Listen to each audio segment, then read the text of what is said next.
ನಟ ದರ್ಶನ್ ಪತ್ನಿ ವಿಜಯಲಕ್ಷ್ಮಿಗೆ ಅಶ್ಲೀಲ ಕಮೆಂಟ್ ಕೇಸ್ಗೆ ಸಂಬಂಧಪಟ್ಟಂತೆ 5 ಆರೋಪಿಗಳನ್ನು ಪೊಲೀಸರು ಆಲ್ರೆಡಿ ಬಂಧಿಸಿದ್ದಾರೆ. ನಟ ದರ್ಶನ್ ಪತ್ನಿ ವಿಜಯಲಕ್ಷ್ಮಿಗೆ ಅಶ್ಲೀಲ ಕಮೆಂಟ್ ಮಾಡಿದ್ದ ಪ್ರಕರಣಕ್ಕೆ ಸಂಬಂಧಪಟ್ಟಂತೆ 5 ಆರೋಪಿಗಳನ್ನು ಪೊಲೀಸರು ಬಂಧಿಸಿದ್ದಾರೆ. ಇನ್ನು ಜಾಮೀನು ಕೋರಿ ಅರ್ಜಿಯನ್ನು ಕೂಡ ಈ 5 ಆರೋಪಿಗಳು ಸಲ್ಲಿಕೆಯನ್ನ ಮಾಡಿದರು. 5 ಆರೋಪಿಗಳ ಜಾಮೀನು ಅರ್ಜಿ ಈಗ ವಜಾ ಆಗಿದೆ. ಆರೋಪಿಗಳಾದ ಅಭಿಷೇಕ್, ನಿತಿನ್, ಪ್ರಶಾಂತ್, ನಿಂಗರಾಜ್, ಚಂದ್ರಶೇಖರ್ ಜಾಮೀನು ಅರ್ಜಿ ವಜಾ ಆಗಿದೆ. ಜಾಮೀನು ಅರ್ಜಿ ವಜಾಗೊಳಿಸಿದ 46ನೇ ಸಿಸಿಎಚ್ ಕೋರ್ಟ್ ನಟ ದರ್ಶನ್ ಪತ್ನಿ ವಿಜಯಲಕ್ಷ್ಮಿಗೆ ಅಶ್ಲೀಲ ಕಮೆಂಟ್ ಮಾಡಿದಂತಹ ಪ್ರಕರಣಕ್ಕೆ ಸಂಬಂಧಪಟ್ಟಂತೆ 5 ಆರೋಪಿಗಳನ್ನು ಪೊಲೀಸರು ಆಲ್ರೆಡಿ ಬಂಧಿಸಿದ್ದಾರೆ. ಇನ್ನು ಈ 5 ಆರೋಪಿಗಳು ಜಾಮೀನು ಕೋರಿ ಅರ್ಜಿಯನ್ನು ಕೂಡ ಸಲ್ಲಿಕೆ ಮಾಡಿದ್ರು. ಇನ್ನು ಆ 5 ಆರೋಪಿಗಳ ಜಾಮೀನು ಅರ್ಜಿ ಈಗ ವಜಾ ಆಗಿದೆ. ಆರೋಪಿಗಳಾದ ಅಭಿಷೇಕ್, ನಿತಿನ್, ಪ್ರಶಾಂತ್, ನಿಂಗರಾಜ್, ಚಂದ್ರಶೇಖರ್ ಜಾಮೀನು ಅರ್ಜಿ ಈಗ ವಜಾ ಆಗಿದೆ. ಇನ್ನು ಜಾಮೀನು ಅರ್ಜಿಯನ್ನ 46ನೇ ಸಿಸಿಎಚ್ ಕೋರ್ಟ್ ವಜಾಗೊಳಿಸಿ ಸದ್ಯಕ್ಕೆ ಆ ಒಂದು ಆದೇಶವನ್ನು ಕೂಡ ಹೊರಡಿಸಿದೆ. ನಟ ದರ್ಶನ್ ಪತ್ನಿ ವಿಜಯಲಕ್ಷ್ಮಿಗೆ ಅಶ್ಲೀಲವಾಗಿ ಕಮೆಂಟ್ನ ಮಾಡ್ತಾ ಇದ್ರು. ಈ ಒಂದು ವಿಚಾರಕ್ಕೆ ಸಂಬಂಧಪಟ್ಟಂತೆ ವಿಜಯಲಕ್ಷ್ಮಿ ಅವರು ದೂರನ್ನು ಕೂಡ ದಾಖಲು ಮಾಡಿದ್ರು. ಜೊತೆಗೆ ಕಮಿಷನರ್ ಕೂಡ ಭೇಟಿ ಮಾಡಿ ಈ ಒಂದು ವಿಚಾರಕ್ಕೆ ಸಂಬಂಧಪಟ್ಟಂತೆ ನೀವು ಬಹಳ ಒಂದು ಗಂಭೀರವಾಗಿ ಪರಿಗಣಿಸಬೇಕು ಅಂತ ಕೂಡ ಮನವಿಯನ್ನ ಮಾಡಿಕೊಂಡಿದ್ರು. ಅದರ ಬೆನ್ನಲ್ಲೇ 5 ಆರೋಪಿಗಳನ್ನು ಕೂಡ ಪೊಲೀಸರು ಅರೆಸ್ಟ್ ಮಾಡಿದ್ರು. ಆ 5 ಆರೋಪಿಗಳು ಜಾಮೀನು ಕೋರಿ ಅರ್ಜಿಯನ್ನ ಸಲ್ಲಿಕೆ ಮಾಡಿದ್ರು.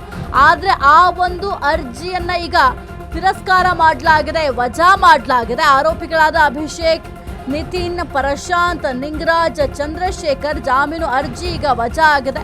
ಇನ್ನು ಜಾಮೀನು ಅರ್ಜಿಯನ್ನು 46ನೇ ಸಿಸಿಎಚ್ ಕೋರ್ಟ್ ವಜಾಗೊಳಿಸಿದೆ. ಇನ್ನು ನಟ ದರ್ಶನ್ ಪತ್ನಿ ವಿಜಯಲಕ್ಷ್ಮಿ ಅವರು ನನಗೆ ಅಶ್ಲೀಲವಾಗಿ ಕಮೆಂಟ್ ಮಾಡ್ತಾ ಇದ್ದಾರೆ, ಆ ಕಿಡಿಗೇಡಿಗಳ ವಿರುದ್ಧವಾಗಿ ಸೂಕ್ತ ಕ್ರಮವನ್ನ ತೆಗೆದುಕೊಳ್ಳಬೇಕು ಅಂತ ಸದ್ಯಕ್ಕೆ ದೂರು ಕೂಡ ದಾಖಲು ಮಾಡಿದ್ರು. ಆ ಒಂದು ದೂರಿಗೆ ಸಂಬಂಧಪಟ್ಟಂತೆ ಪೊಲೀಸರು ಯಾವುದೇ ರೀತಿಯ ಒಂದು ಕಟ್ಟುನಿಟ್ಟಿನ ಕ್ರಮವನ್ನ ಜರುಗಿಸಿಲ್ಲ. ನಾನು ಕಂಪ್ಲೇಂಟ್ ಕೊಟ್ಟು ಸುಮಾರು ದಿನ ಆಗಿದೆ, ಆದರೂ ಕೂಡ ಯಾವೊಬ್ಬ ಆರೋಪಿಯನ್ನು ಕೂಡ ಅರೆಸ್ಟ್ ಮಾಡಿಲ್ಲ ಅಂತ ಕೂಡ ಕಮಿಷನರ್ಗೂ ಕೂಡ ಮನವಿಯನ್ನ ಮಾಡ್ಕೊಂಡಿದ್ರು. ಕಮಿಷನರ್ಗೆ ಮನವಿ ಮಾಡಿದ ನಂತರ ಈ ಒಂದು ಪ್ರಕರಣಕ್ಕೆ ಸಂಬಂಧಪಟ್ಟಂತೆ ಆರೋಪಿಗಳ ಹೆಡೆಮುರಿಯನ್ನ ಪೊಲೀಸರು ಕಟ್ಟಿದ್ರು.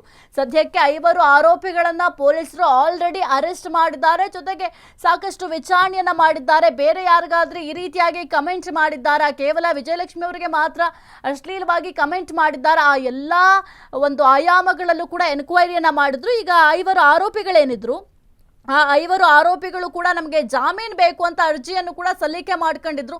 ಆದರೆ ಆ ಒಂದು ಜಾಮೀನು ಅರ್ಜಿ ಕೂಡ ಈಗ ತಿರಸ್ಕೃತವಾಗಿದೆ, ಅಂದರೆ ವಜಾ ಮಾಡಲಾಗಿದೆ. ಆರೋಪಿಗಳಾದ ಅಭಿಷೇಕ್ ಆಗಿರಬಹುದು ಅಥವಾ ನಿತಿನ್, ಪ್ರಶಾಂತ್, ನಿಂಗರಾಜ್, ಚಂದ್ರಶೇಖರ್ ಜಾಮೀನು ಅರ್ಜಿಯನ್ನು ಸಲ್ಲಿಕೆ ಮಾಡಲಾಗಿತ್ತು. ಆ ಒಂದು ಜಾಮೀನು ಅರ್ಜಿಯನ್ನು 46ನೇ ಸಿಸಿಎಚ್ ಕೋರ್ಟ್ ಈಗ ವಜಾ ಮಾಡಿದೆ. ಇನ್ನು ಸದ್ಯಕ್ಕೆ ನಟ ದರ್ಶನ್ ಪತ್ನಿ ವಿಜಯಲಕ್ಷ್ಮಿ ಅವರಿಗೆ ಇವರೆಲ್ಲರೂ ಕೂಡ ಅಶ್ಲೀಲವಾಗಿ ಕಮೆಂಟ್ನ ಮಾಡ್ತಾ ಇದ್ರಂತೆ. ಈ ಒಂದು ಕಮೆಂಟ್ಗಳಿಂದ ಬಹಳ ಮನನೊಂದಿದ್ದೀನಿ ಅಂತ ಕೂಡ ಸಾಕಷ್ಟು ಬಾರಿ ವಿಜಯಲಕ್ಷ್ಮಿ ಅವರು ಸ್ಟೇಟ್ಮೆಂಟ್ಗಳನ್ನು ಕೂಡ ಕೊಡ್ತಾ ಇದ್ರು. ಇನ್ನು ಅವ್ರ ಮನಲ್ಲೂ ಕೂಡ ಹೆಣ್ಮಕ್ಳಿರ್ತಾರೆ, ಹೆಣ್ಮಕ್ಳಿದ್ರು ಕೂಡ ಅಶ್ಲೀಲವಾಗಿ ಕಮೆಂಟ್ಗಳನ್ನು ಮಾಡ್ತಾರೆ. ಈ ಕಿಡಿಗೇಡಿಗಳು ಅಥವಾ ಪುಂಡರ್ ಏನಿದ್ದಾರೆ, ಮೊದಲು ಈ ಪುಂಡರಿಗೆ ಕಡಿವಾಣವನ್ನು ಹಾಕಬೇಕು. ಹಾಗಾಗಿ ನಾನು ಈ ಒಂದು ಪುಂಡರ ವಿರುದ್ಧವಾಗಿ ದೂರು ಕೂಡ ದಾಖಲು ಮಾಡ್ತೀನಿ ಅಂತ ಹೇಳಿದ್ರು. ಅದೇ ಪ್ರಕಾರ ಹೋಗಿ ಕಂಪ್ಲೇಂಟ್ ಕೂಡ ಕೊಟ್ಟಿದ್ರು. ಆ ಒಂದು ಕಂಪ್ಲೇಂಟ್ ಆಧರಿಸಿ ಯಾರೆಲ್ಲ ಅಶ್ಲೀಲವಾಗಿ ಕಮೆಂಟ್ನ ಮಾಡ್ತಾ ಇದ್ರು ಸೋಷಿಯಲ್ ಮೀಡಿಯಾದಲ್ಲಿ ಅವರ ವಿರುದ್ಧ ಕಠಿಣ ಕ್ರಮ ಕೂಡ ಜರುಗಿಸಲಾಗಿದೆ. ಅಂದ್ರೆ ಆ ಆರೋಪಿಗಳನ್ನ ಪೊಲೀಸರು ಅರೆಸ್ಟ್ ಮಾಡಿದ್ದಾರೆ. ಆ ಆರೋಪಿಗಳ ಹುಡುಕಾಟವೇ ಬಹಳ ಕಷ್ಟ ಆಗಿತ್ತು ಪೊಲೀಸರಿಗೆ. ಆ ಒಂದು ಐಡಿಯನ್ನ ರೆಫರೆನ್ಸ್ ಮಾಡಿಕೊಂಡು ಸಾಕಷ್ಟು ಹುಡುಕಾಟವನ್ನ ಮಾಡಿದ್ರು. ಅದಾದ ನಂತರ ಈಗ 5 ಆರೋಪಿಗಳು ಕೂಡ ನಮಗೆ ಜಾಮೀನು ಬೇಕು ಅಂತ ಅರ್ಜಿಯನ್ನ ಸಲ್ಲಿಕೆ ಮಾಡಿದ್ರು 46ನೇ ಸಿಸಿಎಚ್ ಕೋರ್ಟ್ನಲ್ಲಿ. ಆದರೆ ವಿಚಾರಣೆಯನ್ನ ಮಾಡಿದಂತಹ ನ್ಯಾಯಾಧೀಶರು ಅಂದರೆ ವಾದ ಪ್ರತಿವಾದ ಎಲ್ಲವನ್ನೂ ಕೂಡ ಆಲಿಸ್ತಾರೆ.